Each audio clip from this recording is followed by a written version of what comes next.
So let me start off, first of all, by introducing myself. I'm Alice Kochimba. I'm the founding director of Calliope Poetry, and this is Calliope's new project, Wish You Were Here, Postcards from the Past, which celebrates the history and culture and exquisite landscape of Falmouth that we're going to all work hard to preserve. And how the afternoon's going to go, I'm going to introduce Jennifer Rose in a minute. How the afternoon's going to go is I'm going to do a slideshow of 34 postcards. And let me tell you how hard it is to pick 34 postcards out of over 2,000. Oh, wow. So it's probably taken me 100 hours to figure this out.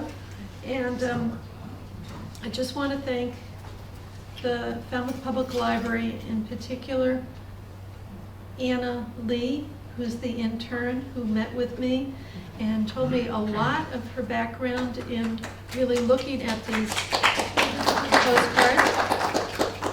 Most of them are written by women to women, so I did find one that was written from a man to a man, actually, and also a man to his sister, a brother to a sister. Most of the postcards are sent to people in Massachusetts because you'll start to see that to get to the Cape was a bit of a challenge if you came from Rockland, which is just south of Boston. So that's one of the themes. And then once I go through the slideshow, I'm going to turn it over to Jennifer Rose, who I met in 2006, I believe, when we read together in Jamaica Plain. And her poetry collection is called Hometown for an Hour, and they're all postcard poems. And I'm going to leave a copy of her book and a copy of Ted Kuzer's book, Valentines, which are all postcards, with a reference desk. And if you want to, look at some of the poems, and you can, at the back table, take only up to 2, because they were a little expensive to do, some postcards. And you can write them in your leisure, and there'll be a box that Phoebe will arrange upstairs, and you can drop them off when you finish writing your postcard, which we're going to say is 100 words or fewer, but knowing poets, sometimes they break those rules. And the other thing I wanted to say is upstairs, one of the Falmouth Cultural Council grantees, Stephen Lewis, has a poster exhibit called Nuclear Energy or Not. It's up in the exhibit space, so on your way out. He does this every year in April. Please see these international posters on nuclear power and some of its negative effects in parts of the country. All right. So everybody got a program that has all the, at the very end of the afternoon, it's going to be Q&A with the audience, so we really want you to engage and ask questions. I'm going to talk about the postcards. Jennifer will also talk about the craft of writing to the postcards. In addition, this is a call to artists, photographers, ceramic artists to make a postcard out of clay, oil painters, printmakers, you name it. You can make a postcard, and everybody can write a postcard. So please don't let the word poetry scare you. We're going to make it user-friendly. So I want you to look at, this is the first postcard that I selected, and I selected it because it's so charming. You'll see some of the themes of how people reveal themselves in their writing. And I selected it for the staff of the Enterprise and for FCTV, so that they could also, yes? You're just a little hard to hear. Can you Okay. be closer to the All right, closer. Is this better? Yes. So I have to basically, right here. All right, so I'm going to start by reading. I want you to pay attention to the date that the postcard is written. Only one is not a penny postcard, so the postage stamp was a penny. So this is July 2nd, 1945.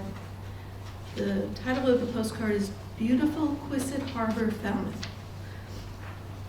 To the gang, Cahill's News Agency, Milford, Mass. Notice no zip codes. Hi, everybody. Just teasing. You know I miss the whole gang there. You bet your life I do.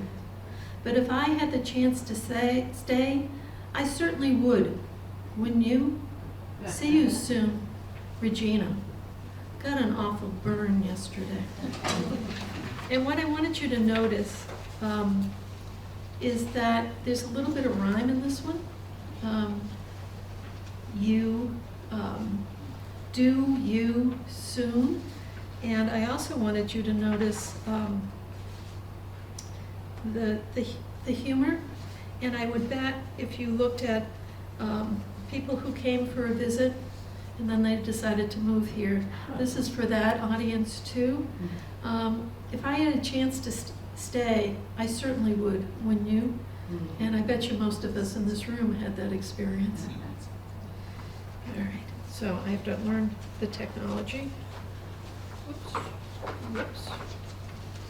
Okay. I'm a little slow on technology, but I'm getting there. So the next one is called Busy Harbor Scene, Woods Hole. I made sure that of the 34 I picked, I had every village in Falmouth. July 12th, 1949, to Mrs. M.C. McLeod, Medford, Mass. This place might look good, but it is awful. I'd rather be in the city. Picked you up a souvenir from down here. You sure got enough of them. See you in a week or so, Bobby. So I guess you can actually tell the truth in short. And for many of us who did move down from a city, it is a different pace of life. And I'm just going to say a couple of things. There are ways to enter the postcards to do writing. Of course, one is to take an image of a busy harbor scene in Woods Hole, to take a photograph and create a piece of art.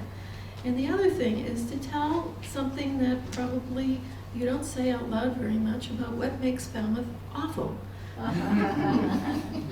Some of us would say bridge traffic, right, Jennifer? And some of us would say, well, you know, for me personally, who moved down here from the city, sometimes I miss the diversity of age and ethnicity.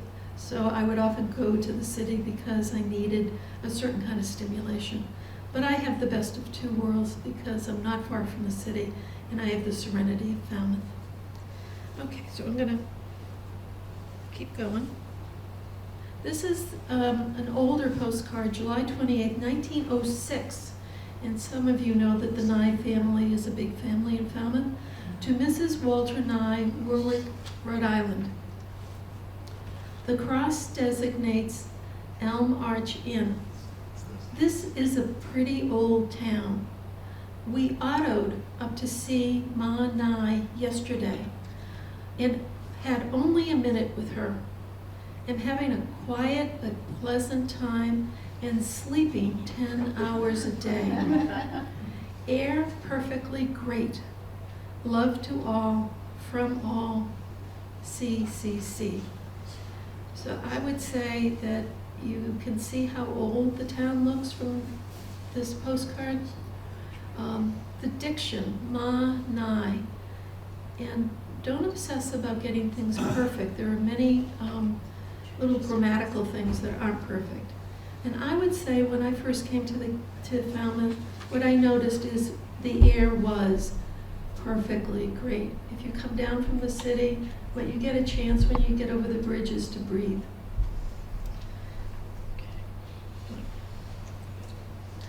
Okay, October 24th, 1910. Miss Catherine O'Neill, Morristown, New Jersey. How is your poor little heart now? I hope the summer cures it. R.E.E. So when I talked to Anna Lee, who has been the intern, she said, do you think that's ironic? How is your poor little heart now? So you'd have to imagine in 1910, what was the tone that people used? Was that sincere or a little ironic? You can decide. And you can decide, do you think summer cures, I assume, a broken heart? Sometimes I think it's actually harder when you're supposed to be upbeat and social to have a broken heart. So you could answer the question, do you hope summer cures it? You could write it from Catherine's point of view, or you could do a follow-up to say, you know, really, is any guy worth having a broken heart over? Anything you want. Okay. Now, I did not know where Belvedere Plains was, I hate to admit, but Kim DeWall, who has done a lot of work with the postcards, she told me she grew up in Belvedere Plains. And she told me where it was. So one of the reasons why I'm doing this is to learn as I go about Falmouth. This is July 27, 1923. It's to Miss Anna Hirsch in East Dedham. Dear Anna, how does it feel to be going back to work? Gee, it's wonderful down here. The water is warm and there's lots of excitement for one that isn't used to much. 2 exclamation points. I managed so far to find plenty mischief. Hope you won't miss seeing me too much next week. Bingy. And look at the great. I could assume her last name was Bingham, but maybe not. So you could certainly answer the question, how does it feel to be going back to work after a vacation on the Cape? And I want to know, what kind of mischief did you find when you were on vacation? This one is to somebody in the Navy. It's July 1913. And you can imagine, as we know, it's coming up to World War I, what's going to happen in the life of this sailor. To Mr. Alfred Roth, USS Nebraska, Charlestown, Mass. Read your card a few days ago and hope to see you in a couple of weeks. Did you march in the parade on Tuesday? This bathing casino was nearly destroyed in fire a week ago tonight. Yours, F.W. Sullivan. And what I want you to notice is it's mostly the boys who are on the raft jumping off the raft. And you'll see it's called their bathing costumes. It's not swimsuits. You're not swimming, you're bathing. And for the journalists in the room, buried the lead, didn't they? The bathing casino was nearly destroyed in a fire. Seems to be the way you might want to start this postcard. But you'll see on the side, those are mostly the girls or young women on the side. There are a couple of female swimmers. And this is the one I chose for the cover of your program because it just captures that the time, I think, and the exuberance of youth.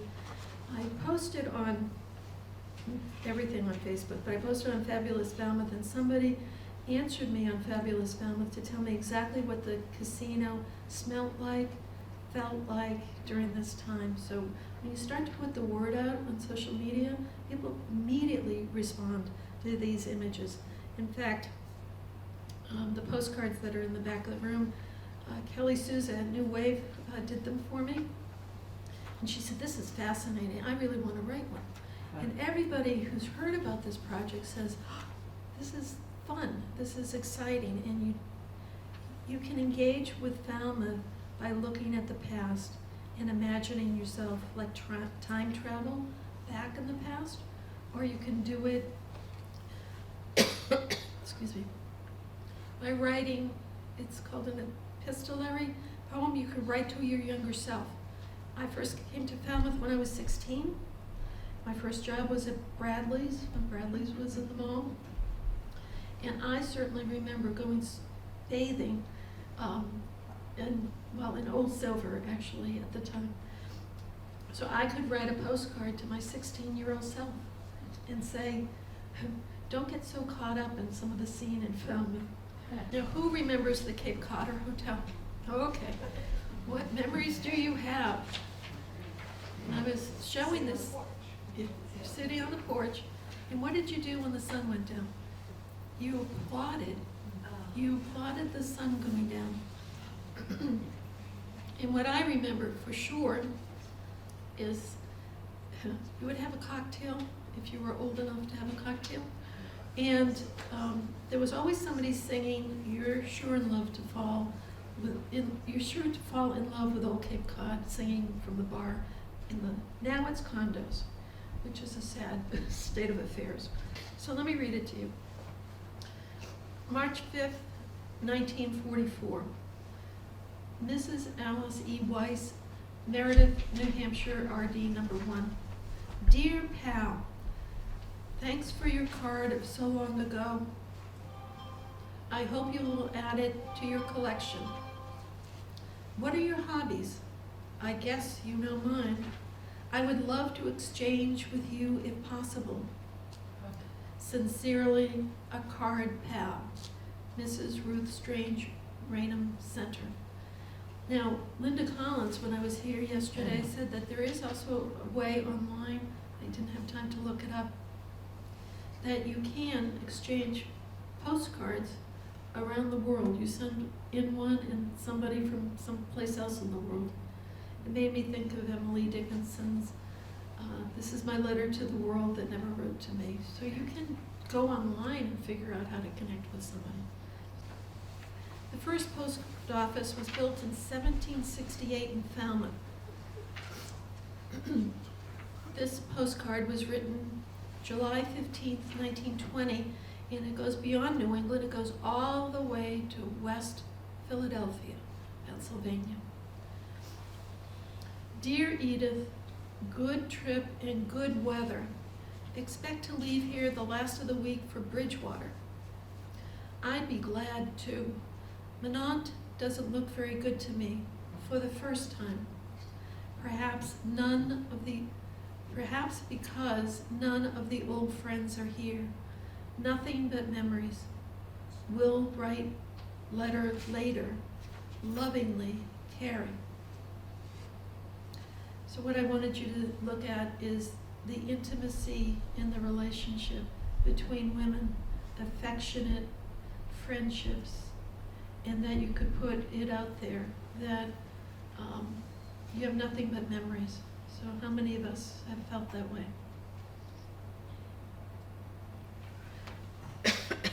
Pardon me, you know Yep. where that was? Was that Main Street? Or would Yes. you rather not get questions? That was Main Street. Yeah. And that's a great question, thank you. I also would refer anybody who wants to know where things were, since I didn't grow up here, ask at the Falmouth Historical Society. They also would know where the first post office was. And this is also a collaboration with them, and at the end of this project, we'll do an exhibit of new art and new writing at the Museum on the Green, is what they call it now, in the Cultural Center. Okay. Here's another post office. Somebody told me it looks exactly the same in Woods Hole. There's no change whatsoever. This is one of my favorite postcards. July 26, 1938, to Miss Frances Sykes, Bridgeton, New Jersey. Why in the sand hill don't you write? This is the place I visit every day in hopes. Remember me to one and all and quiet that gossip. So anybody in Woods Hole know about any gossip at all in Woods Hole? I don't know. You could write this as though you were a postal clerk watching somebody come in and look for a postcard or an answer. You could write it about what the gossip is. You could go down and take a picture and see what it looks like now, which is not going to be, I gather, that different. Okay. August 1, 1910. To Mrs. Herbert Waterman, Brockton, Mass. This is Magansett Harbor by moonlight. I wonder who's kissing her now. Wouldn't this be a fine place? We were down there yesterday, though it didn't look just like this. Yours sincerely, LPP. So, how can I say it? I wonder who's kissing her now, and what does it really look like? Because this is art. I mean, one of the comments I got through Facebook is, this isn't just postcards, this is art. And I think with iPhone photography, you can do this now. You can create photography that is on par with another art form like painting. This is another one of my favorites. June 20, 1910. To Miss M. Alice Stetson, Gachituit, Mass., which is just outside Framingham, or part of Framingham. This is again cottages at Magansett. I picked wild roses Sunday on the way for the milk, and sure did think of you. With love, Marie. And I guess I wanted to say, maybe the relationship is more than affectionate friendship. Maybe it's a love relationship. And this woman, Marie, has written many of the postcards in the collection. And it would be interesting to find out who she was, but she never held back. She wrote what she felt. But look at that image. I picked wild roses Sunday on the way for the milk, and sure did think of you. It's like so much depends on the wheelbarrow. It's like William Carlos Williams. Yeah. Wonderful. So these are what we call found poems, and you could certainly write to that. Or you can go and look at what Magansett looks like. It's a little more built up than it was then. Okay. Area view of Falmouth Harbor. And I love this one too. I loved all 2,000 of them, but I didn't think you wanted a marathon. July 18, 1949, to Corinne Warren, Boston, Mass. Dear Corinne, I am having a swell time. I got your card. Thanks. How is Pete? I have met a 22-year-old 6'3" boy. He is so very, underlined, tall. I love to stand beside him. I am true to Joe. My address is Seacoast Shores, Falmouth, Mass. Love, Fran. So I know somebody is here from Seacoast Shores, so I bet you could sort of figure out that there was intrigue going on even in 1949.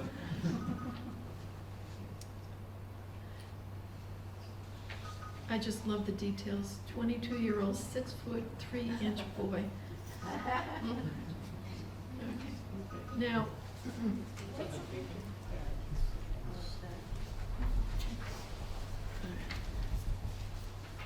I'm technically impaired, so somebody's going to figure out the beeping. So this is, notice the different spelling of Lawrence High School. Anybody here graduate from Lawrence High School? Anybody? I'm going to try to work with their alumni association to try to get them to the people who graduated from the high school. And there are several things about this that were extremely interesting to me. June 21st, 1911, to Mrs. Ira Jewett, Wachusett Shirt Shop, Leominster, Mass., Mill number 3. Well, I guess we are not having a fine old time. How is everything in dear old Leominster? May. One of the things I wanted you to notice is this is about class. These are working women, people who worked in mills, of course needed a break. Anybody who's ever been to Lowell can see what Lowell did to really captivate the history with the mill girls' stories. This is a way into that life, if you really look at it. Well, I guess we are not having a fine old time. sometimes when people leave the familiar to the unfamiliar, it's just too strange. Pardon? Oh, the spelling of Lawrence. It's different. was L-A-U. That's right. Did they change it, or was that incorrect, or what, you know? Well, I would imagine they changed it, but Yeah. we have to find out from the Falmouth Historical Society, but it's a good question, because I have another one with the school, and it's a different, And where So- was the building? Was that on Main Street too? where was it? It was where was it where Mullen Hall is now? I don't know. Joanne, do you know?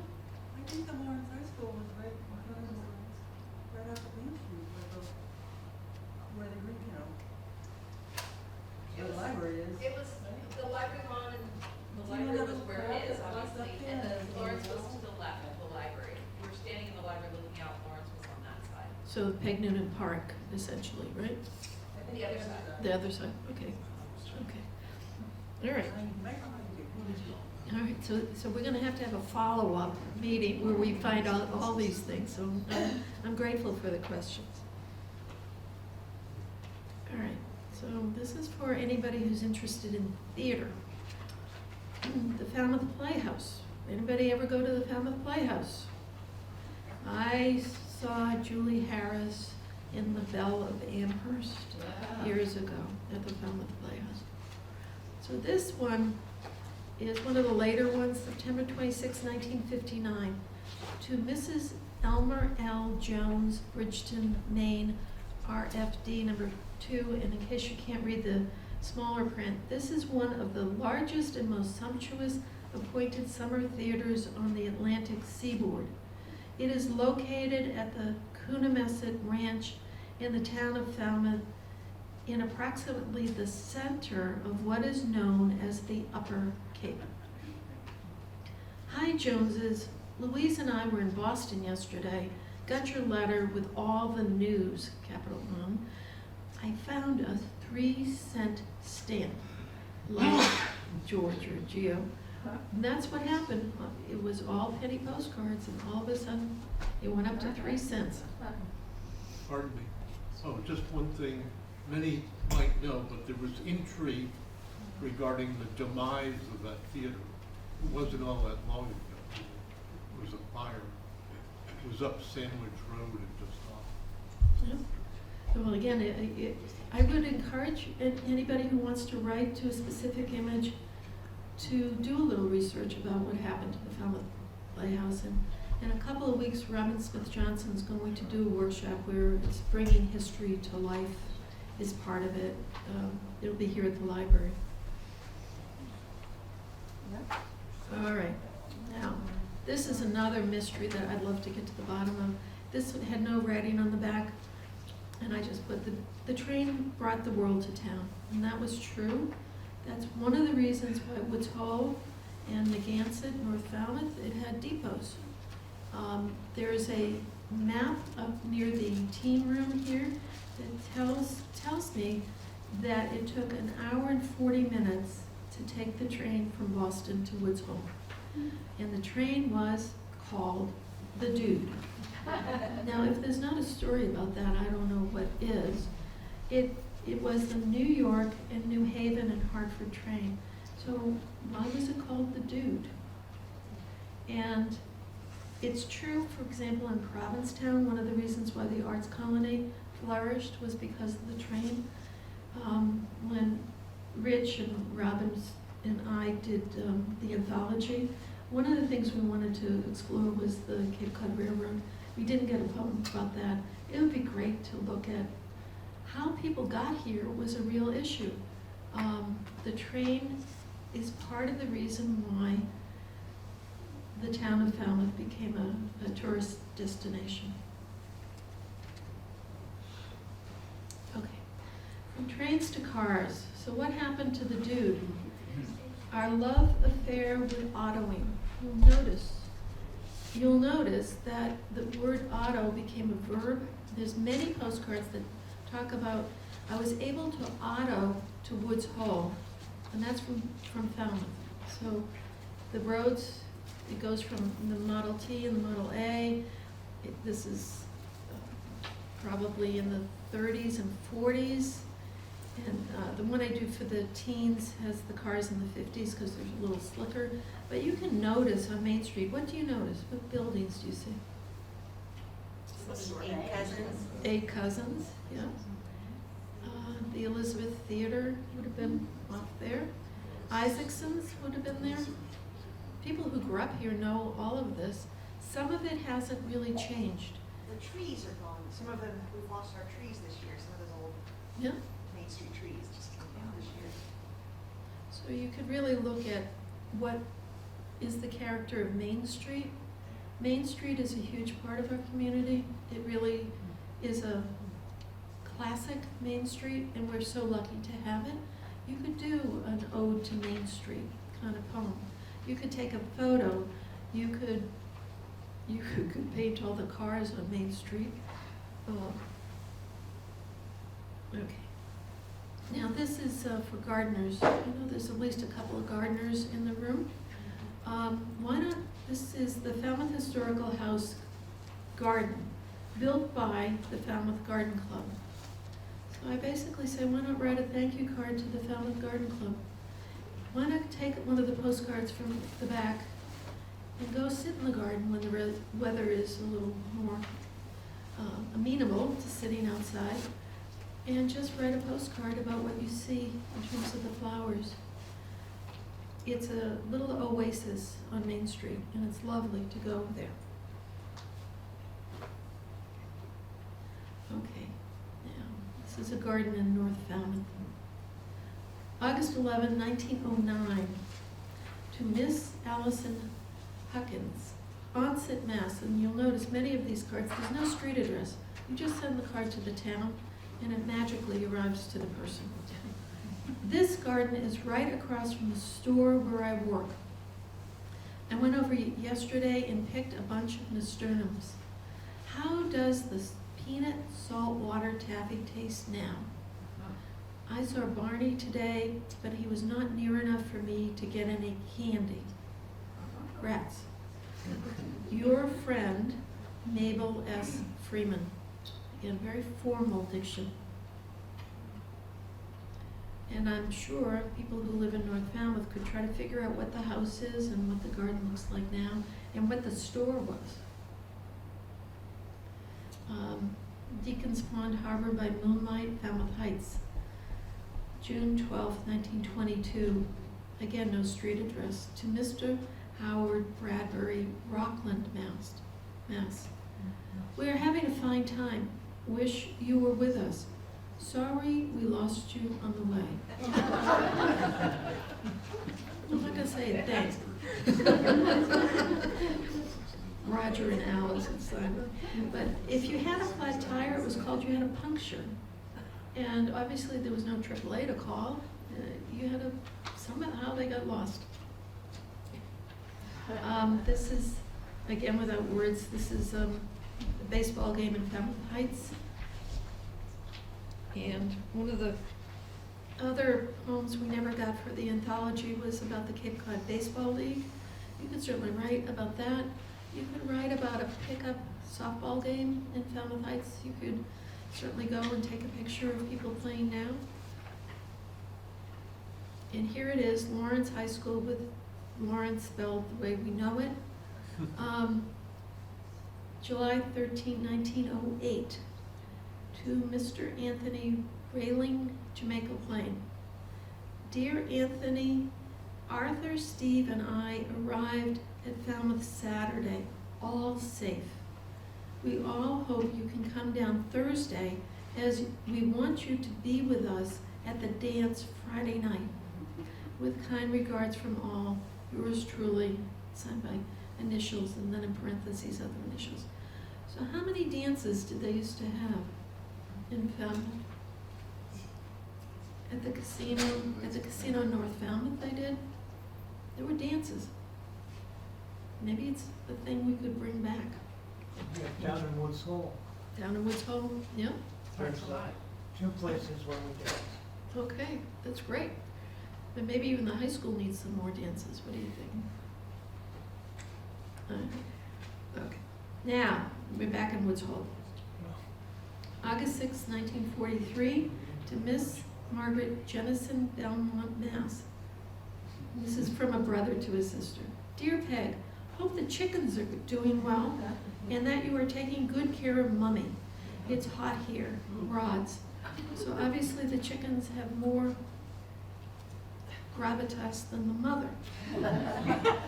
But you can write, I mean, you can go certainly and take this picture now from Eel Pond, and you can certainly write about how Mummy's doing.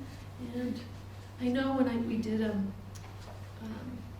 food-themed read for Falmouth Reads Together, and we did poetry, and there was a chicken tour. The chickens got many more people than the poets. I can tell you that for sure, that if you're talking about chickens and poets, the chickens win all the time. There, you might recall, there was an much earlier postcard of Woods Hole, and it was much less developed. It was prior to that building being built. Yep, yep, we could find out more about that. And there's plenty, I mean, these are only 34. You can go on the Falmouth Public Library website and go to the historical postcard collection and hit all. Everything that I handed out has a web address to go to and an identifier number, so you can put the identifier in the search code, and you can find all of these postcards. So this is 43, it's very different than 1909. Change happened so quickly. Okay. Now we're in T-Ticket. August 26, 1928, to Mrs. James Young, Winchenden, Mass. Dear Abby, it is so lovely down here. Nice place to rest. A sleeps most of the time. I hope A's a baby. I don't know. Rain all the way down, but not here. No rain here for 2 weeks. Awful hot here. Going bathing soon. And that's the term, bathing. But it's the weather, also arriving safely, and weather is a big theme. I'm going to get to one where there's an internal weather report. Okay, this is Kenyon's Menant store. You now know it's Kenyon's Market, and that's different. So you can think about the value of a general store and a gas pump to a village. And you notice the couple, and I wonder, I assume that they are the Kenyons, but I don't know.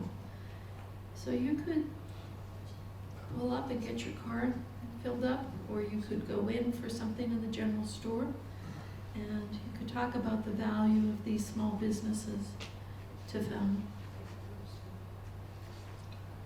This is courtesy, this is the only postcard that's not from the Falmouth Historical Collection, and I talked to Anna Lee about this. The postcard collection does not represent diversity, and I need to do more outreach to find more postcards. But I met with Barbara Burgo at the Cape Cod, Cape Verdean Museum and Cultural Center. Very incredible place that has been put together. And a lot of their postcards are of the Cape Verdean Islands, but this one was a Falmouth postcard, and it's really about the cranberry bogs. 2 barrels of cranberries to a square rod on Cape Cod. And so you can try to imagine what it was like to work all day in the heat and rain to harvest cranberries before there were machines. And Barbara Burgo showed me, she advocated for this. I thought this was a great story, that now Ocean Spray Cranberry has a label that is in Portuguese that honors the Cape Verdeans. And she was so proud of that, and I thought, you know, and she always says, and it's true, you know, do you think we're cranberry pickers? We're also doctors. She's a cultural anthropologist, but we're also cranberry pickers. So it's not an either or error. People are not all cranberry pickers. But that was part of their heritage. Okay, no writing again. 2 young boys on a bridge, and this is in Wacoit. You'll notice I didn't pick any of the churches because I would have had to pick all of the churches, and if you can look on the collection, you can see. I can't really, I know there's a arrow pointing to a house I don't really know what it says. It looks like somebody's name, Mearshand, something like that. Two young boys on the bridge. What are they talking about? Are they fishing? And that arrow, what's it to? I know that bridge has now been reconstructed, and it's a much bigger bridge, but you could go to Wacoit and look at the bridges there. And here's the cover that I picked for Robin's Bringing History to Life. It doesn't have any writing. Minot Inn, Minot by the sea, view from the pier, Minot, Massachusetts. Two ladies on the pier. What are they talking about? Are they staying at the inn? What's their relationship? But you see that we're certainly talking about the early part of the 20th century. The style of their hats was wonderful. They would dress up Yeah. and they would have them tilted just in a certain way. For the sun, sure, you keep the. They were very nice to look at. Mhm. It must have been hot in those outfits if that's so. Oh, gosh, yes. Okay, here's West Falmouth street scene. We'll have to figure out what this is now. Obviously, it's changed since July 6, 1910. Mrs. Annie I. Prentice, Pawtucket, Rhode Island. This is the post office and store next to Mary's house. The heat was fierce coming down on the train, but Elle stood it very well. Love that, Elle and well. Elle is getting fat again. I certainly hope she's talking about a dog and not a young adolescent girl. Because we know what happens when you make comments about people's weight. It's not good. So I don't know who Elle was in 1910, but the weather comes up. The heat was fierce coming down on the train Saturday.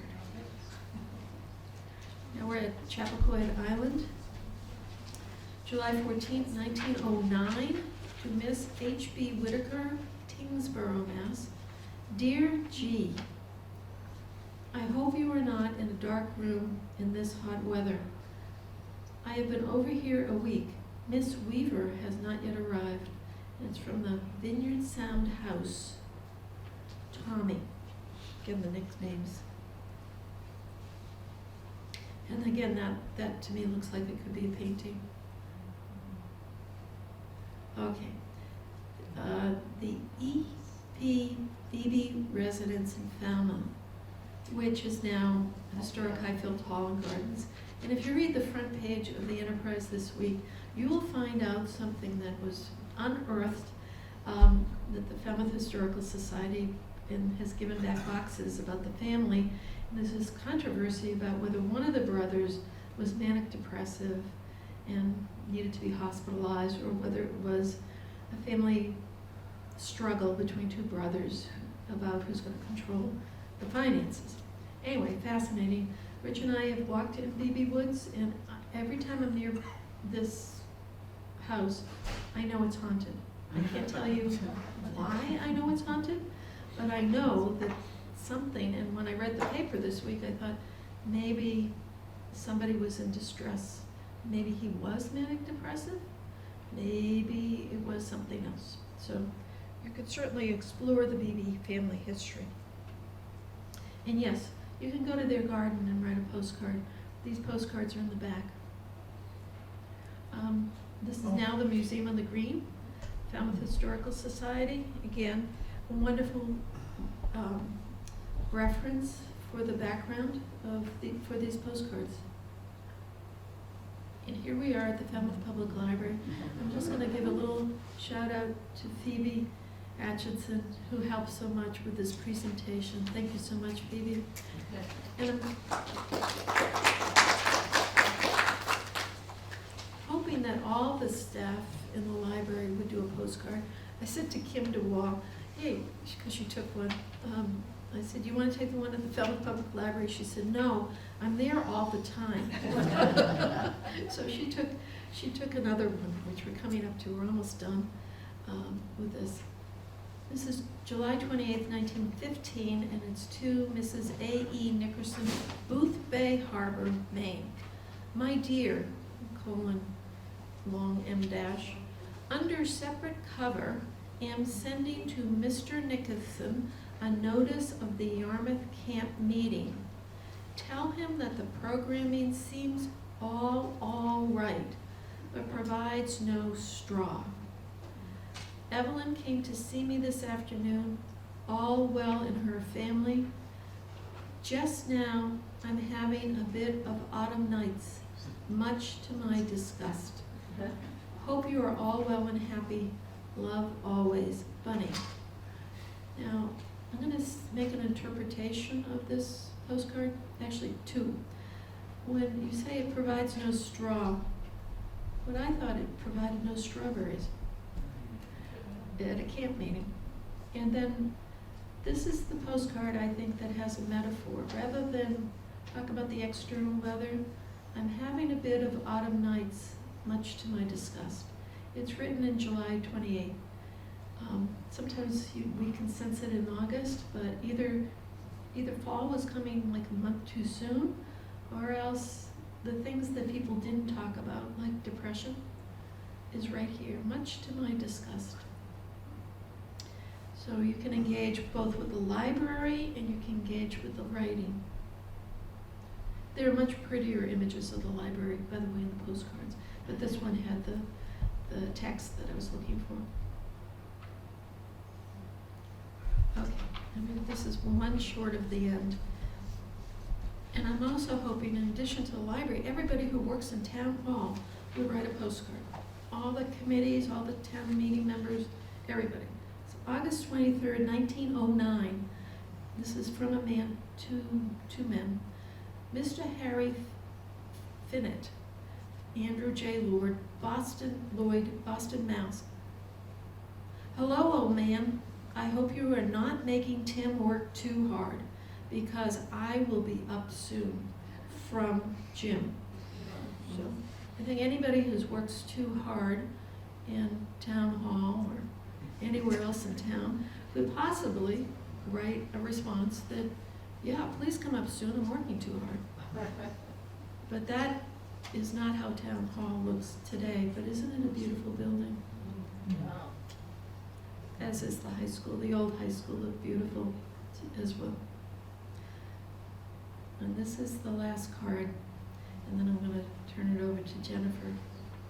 And this is the one, if I had to say, that made me feel like we have to do something to respond to these postcards. During the pandemic, they weren't able to do as much programming as they would like, but every time I came into this library after it reopened, I would see the scroll of the postcards, and it kept saying to me, you have to respond to these with art and writing. You can't let it go. And it took me only probably 6 months to sort of surrender and say, yes, let Calliope Poetry take the lead and get everybody in this town to answer this question. August 30, 1905, to Miss Julia Queering, Whittier House, Hampton, New Hampshire. I had made up my mind to ask, why so silent? Again, that's from Marie. When I ran into Linda, she did research on Julia Queering, and she also has a sister, Anna Queering. There were other postcards Marie wrote to both sisters over 1904 to 1907, let's say.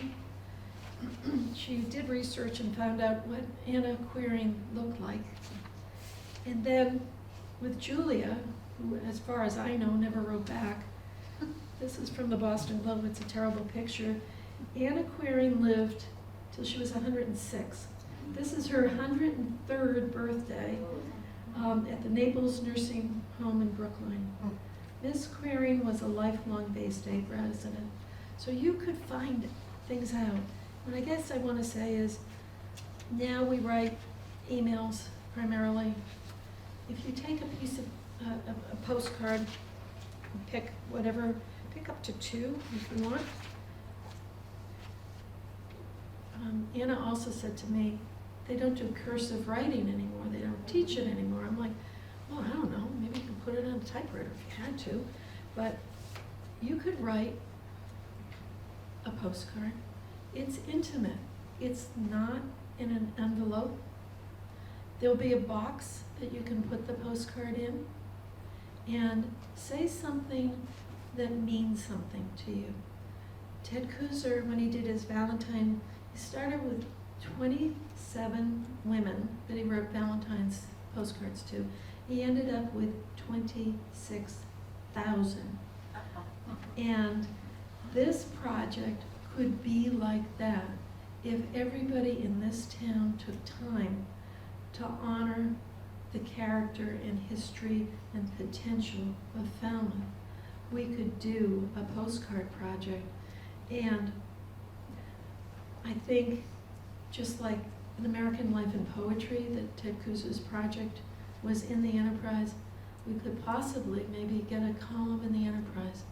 Wouldn't it be great if we could bring this whole community together through art? And as I close, what I'm going to say, because it's 3:02, I did well, I just wanted to say, I thank the Falmouth Cultural Council through a generous grant by them. This project, which is ambitious to say the least, has the legs to do all summer with tourists coming just for a while. In the senior center, in the schools, everybody here can write a postcard. So thanks to the Falmouth Cultural Council for seeing that it's possible to create new art in response to the history and character of Falmouth. So I'm gonna does anybody have any questions of Jennifer or me about this project? Because I will end with what I would hope I can send you out into the world to do. Any questions? Is the exhibit in September? Yes, thank you, Robin. The Museum on the Green, the Cultural Center, has said that once they take down their exhibit on historical businesses in Falmouth, which is mid-September, our exhibit will be up, which will have both the writing and the art. And Kathleen Casey has very kindly agreed to be the curator of the exhibit along with Mark Chester. And we started with photographers because I thought, you know, you could do that. And then amazingly, Kim DeWall's also a ceramic artist, and so is Leslie Lichtenstein, and they're agreeing to do art. And Helen Kohler, who does oil painting, she's going to spread the word to the artists. So they would have to be, the art would have to be relatively small, but we're going to make room for people's responses. And if there is 1,000 submissions, which we would hope for, then we'll figure out a way to show it somehow. And I also wanted to thank Marilyn Rowland, who came here from FCTV. So this is going to be on FCTV, so if you can spread the word to your friends and tell them to look for it on FCTV. And in the... We'll put it on YouTube as well. You put it on YouTube, even better. There's a way to send, you can pick up the postcards. I'd be glad. Robin's workshop is going to be on Thursday the 13th from 2 to 4. On the library's website, there's a way to register. We're going to cap it at between 15 and 20 because that's about as much as a workshop. If there's more interest in a writing workshop, I'll do either a drop-in workshop. David Surratt on the 20th, which is during April school vacation, Thursday the 20th, 2 to 4. We'll do one specifically for teens in the teen room. I reached out to Sarah Cox, who's head of the English department at Falmouth High, and she's spreading the word to the high school students. So who can't write a postcard? I mean, how to make it poetic is really with your heart. And you mentioned Robert Frost. My quote from Robert Frost is, "No surprise for the writer, no surprise for the reader. Write until you are saying something that you consciously didn't know you were going to say. It makes it more real and memorable. And there's no, this is Marvin Bell, there's no one way to write, and there's no right way to write. Use your own skills, experience, personality, and just have fun. This has been the most fun I've had in poetry since I did the book group at the Falmouth Public Library for 11 years, which was an awful lot of fun.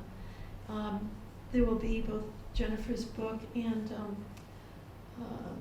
Ted Kuzer's book at the reference desk. Come some afternoon. There'll be postcards available. You can take some home if that's your preferred way to do things privately. And there'll be a way to give it to us. And you can send it, I hate to say by email, but you can send it by email as well. Any other questions? Yes, David. How much are, thank you for remembering my name. How much are the postcards? Free, totally free, thanks to a grant from the Falmouth Cultural I'll see you upstairs. There are plenty out there. I made 30 copies of 33 postcards. And so that's, we're not selling any, there's no commercial part of this project. It's part of what the Falmouth Public Library's collection is for, is to access the public. So you can take a postcard and have fun with it. Glenn? I'm just thinking if you're gonna do something at the schools, particularly even the high school, you have a lot of introductions to do, like reintroducing students to what postcards are, how to write, what is a stamp, and little things like that. They're quick learners. Yeah, I know. So. And part of it is I'll make sure that they help me with the technology doing the next slideshow. No, but- these were wonderful. But they are wonderful, and I encourage you to really surf the whole collection. It took me probably 100 hours to narrow it down. There's plenty more out there. In terms of David Surratt, he's a retired high school English teacher and a hockey coach. In many of his poems, he has a new book coming out called Tonic. He had a collection of poems called Malden. They're set in his hometown, and they really talk about the stresses of growing up. So just like Robbins, who did the historical notes in the back of our anthology and put the context, David is the absolute right person to do it for the teens. And who knows, we have a whole summer. We'll get tourists to write postcards. If you only have hometown for an hour, anybody can write. Maybe getting the Chamber of Commerce involved, you get a lot of out-of-town tourists. Yes. Yep, and maybe we can drop some off at the B&Bs around town. We're definitely going to be at Arts Alive in June, and we're definitely going to be at the Falmouth Art Market. So there's ways that we can get to tourists, I'm sure, in those two events. Yes. Hi, I enjoyed it, thank you very much. So I'm just wondering, it looked to me, and I might be totally wrong on the selection you had, that women were more likely to sign their name and men were more likely to give initials. And I wondered if you saw that as you were going through them. And I might be wrong, but it just seemed that way. I think that's a really good point. Rod's was probably Rodney. So it depends on the intimacy of the relationship, whereas Jim was, from Jim, very distant emotionally, versus lovingly Carrie. There aren't a lot from the men. And I think that's because the affection between women, that there was an awful lot from the women to the women. But I'll look for the initials to see if that's a clue. And what's your name? Karen. Karen, thank you, Karen. Alice, you had mentioned the online postcard writing group. That's called Post Crossing, if anybody's interested. Thank you. And we took it up during the pandemic to get some fun mail come to our house, so my kids are at least familiar with a postcard. Oh, great. Maybe, actually, if you shoot me an email that has that, so I can remember it, that there is ways, I think, to really reach out to people. These are obviously to people knew, but I'm sure you could write a letter to a future resident, somebody you don't know, because we are the past, really, when you think about it. And one of the things that came up with the anthology, which is very close to my heart, many of these postcards are because of tourism and because of the beauty of our coastal community. And I really think that preservation of our clean water and our ponds and our beaches is something that I think we can write about. It's called eco-poetry, poetry about the ecological stress on our environment. You'll notice most of the cars that I showed, there's a lot of congestion on Main Street. So what we lost with the horse and buggy and the train, we lost a certain simplicity, I think. But I do think that it's possible to write to an issue as well as to a person. Yes? So for the project, are you primarily looking for people to respond to the historical postcards? Or like say if you took a picture of something today, could you write to that as a current postcard as well? Absolutely. And what's your name? Joan? Joan, thank you for asking that question. Absolutely. You can go out and take a picture and write to something now. You can think about what this town might look like in 30 years and write from 30 years from now backwards. It's time travel is what it is. And this moment in time, we're at a threshold, I think, and how we handle our challenges will make this town better or not. And we're hoping that writing about what makes Falmouth special, some people would say fabulous, but I'll say special, is something that we hope everybody can celebrate the place that we call home. So I want to just close by saying, again, thanks to Phoebe who helped set this up, because as you can tell, technologically, I would be quite challenged to do this, and to really say, spread the word to your neighbors, and enjoy the moment that you take to write. It's meditative, it's restorative, and really once you start writing, you won't really stop. So thanks everybody. Thank you.